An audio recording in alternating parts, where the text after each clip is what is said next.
తెలుగు రాష్ట్రాల్లో ఎండలు తీవ్ర రూపం దాల్చాయి. తెలంగాణలోని 23 జిల్లాల్లో 42 డిగ్రీలకు పైబడి గరిష్ట ఉష్ణోగ్రతలు నమోదయ్యాయి. నిజామాబాద్ జిల్లా మచ్చులలో అత్యధికంగా 43.2 డిగ్రీల ఉష్ణోగ్రత నమోదైంది. నిజామాబాద్ జిల్లా భీమ్గల్లో 43, మోస్రాలో 42.9, నిజామాబాద్లో 42.8 డిగ్రీల గరిష్ట ఉష్ణోగ్రతలు నమోదయ్యాయి. అటు ఏపీలో ఎండలు మండుతున్నాయి. కోస్తాలో కూడా పొడిగాలుల ప్రభావంతో ప్రజలు ఉక్కిరిబిక్కిరయ్యారు. గాలిలో తేమ శాతం తగ్గడం, వాయువ్య దిశ నుంచి గాలులు రావడంతో రాయలసీమ, కోస్తాలోని అనేక ప్రాంతాలు నిప్పుల కొలిమిలా మారాయి. దాదాపు 262 మండలాల్లో 40 డిగ్రీలు అంతకంటే ఎక్కువ ఉష్ణోగ్రతలు నమోదయ్యాయి.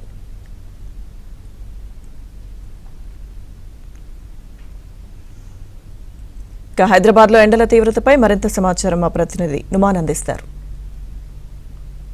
రైట్, ఇటు సూర్యుడు సుర్రుమంటున్నాడు. రోడ్డు మీదకు వస్తే మాడు పగిలిపోయిద్దంటూ సీరియస్గా వార్నింగ్ ఇస్తున్నాడు. తీవ్రమైనటువంటి ఎండ, వేడిమి, ముక్కపోతతో ఇటు భాగ్యనగర వాసులు అల్లాడిపోతున్నారు. ఇళ్ల నుంచి బయటికి రావాలంటేనే జంకుతున్నారు. సో గడిచిన వారం రోజుల నుంచి చూసుకున్నా కూడా ఇటు హైదరాబాద్తో పాటు తెలంగాణ రాష్ట్ర వ్యాప్తంగా కూడా సాధారణం కంటే కూడా అదనంగా ఉష్ణోగ్రతలు నమోదవుతున్నాయి. ఇక రాగల 4-5 రోజుల పాటు ఉష్ణోగ్రతలు మరింత పెరిగే అవకాశం ఉందని వాతావరణ శాఖ అధికారులు హెచ్చరికలు జారీ చేస్తున్నటువంటి పరిస్థితి ఉందని చెప్పొచ్చు. ఈ నేపథ్యంలో ఇటు హైదరాబాద్ నగరంలో తీవ్రమైనటువంటి ఎండ, వేడిమి, వడగాల్పులతో ప్రజలు నానా అవస్థలు పడుతున్నటువంటి పరిస్థితి ఉందని చెప్పొచ్చు.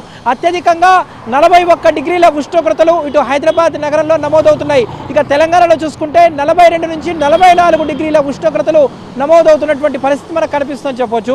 సో ప్రస్తుతం మనం చూస్తున్నాము ఇటు సిటీలో రోడ్లు కూడా కొంత బోసిపోతున్నాయి. ఉదయం 10 గంటల నుంచి సాయంత్రం 4 గంటల వరకు రోడ్డు మీదకి రావాలంటేనే ప్రజలు జంకుతున్నారు. అత్యవసరమైతే తప్ప ప్రజలెవరూ బయటికి రావద్దు. ముఖ్యంగా ఇటు వృద్ధులు, చిన్నారులు అత్యవసరమైతేనే బయటికి రావాలంటూ కూడా వైద్యులు సూచనలు చేస్తున్నటువంటి పరిస్థితి చూస్తున్నాము. సూర్యుడు ప్రతాపంతో ఇటు ప్రజలు అల్లాడిపోతున్నారు. శీతల పానీయాలు, దాంతోపాటు కొబ్బరి బొండాలు, కూల్ డ్రింక్స్, జ్యూసెస్ లాంటివి తీసుకుంటున్నటువంటి పరిస్థితి. సో గడిచిన 4-5 రోజుల నుంచి కూడా ఉష్ణోగ్రతలు ఇటు హైదరాబాద్లో గణనీయంగా పెరిగాయి. ముఖ్యంగా ఇక రాగల 5 రోజుల పాటు వడగాల్పుల తీవ్రత మరింత పెరిగే అవకాశం ఉందని వాతావరణ శాఖ అధికారులు హెచ్చరికలు జారీ చేస్తున్నారు.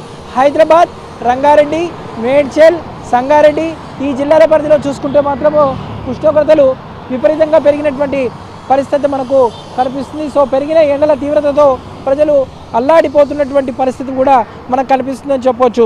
సో ఇక తెలంగాణ రాష్ట్ర వ్యాప్తంగా కూడా సాధారణం కంటే కూడా 7 నుంచి 8 డిగ్రీల ఉష్ణోగ్రతలు, అంటే దాదాపు 48-49 డిగ్రీల ఉష్ణోగ్రతలు నమోదయ్యేటటువంటి అవకాశం ఉంది. ఏప్రిల్లోనే ఇలాంటి పరిస్థితి ఉంటే ఇక మే నెలలో సిచ్యువేషన్ ఎలా ఉంటుందో కూడా మనం ఒక్కసారి అర్థం చేసుకోవచ్చు. సో ఏప్రిల్ నెలలో మనం చూస్తున్నాము మొత్తం కూడా ప్రజలు అంటే భానుడి ప్రతాపానికి ప్రజలు అల్లాడిపోతున్నారు. సో మాడు పగలేటటువంటి ఎండతో ఇళ్ల నుంచి బయటికి రాలేనటువంటి సిచ్యువేషన్ ఉంది. సో అందరూ కూడా సాయంత్రం 5-6 గంటల తర్వాతనే రోడ్ల మీదకి వస్తున్నారు. ముఖ్యంగా ఇటు సిటీలో పర్యాటక ప్రాంతాలు అయితే పూర్తిగా బోసిపోతున్నాయని చెప్పొచ్చు.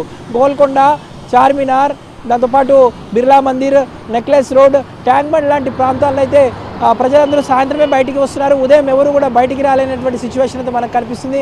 సో గణనీయంగా పెరిగినటువంటి ఉష్ణోగ్రతలతో ప్రజలు అల్లాడిపోతున్నటువంటి పరిస్థితి మనకు కనిపిస్తుందని చెప్పొచ్చు. రాగల 4-5 రోజుల పాటు దాదాపు సాధారణం కంటే 7 నుంచి 8 డిగ్రీల ఉష్ణోగ్రతలు అదనంగా నమోదవుతాయి. దానితో పాటు వడగాల్పుల తీవ్రత మరింత పెరిగేటటువంటి అవకాశం ఉన్నటువంటి నేపథ్యంలో ఇటు హైదరాబాద్ నగరవాసులు అప్రమత్తంగా ఉండాలంటూ కూడా ఇటు వైద్యులు, వాతావరణ శాఖ అధికారులు అయితే హెచ్చరికలు జారీ చేస్తున్నటువంటి పరిస్థితి మనకు కనిపిస్తుందని చెప్పొచ్చు. వీడియో జర్నలిస్ట్ శ్యామ్తో నుమాన్, ఆంధ్రజ్యోతి, హైదరాబాద్.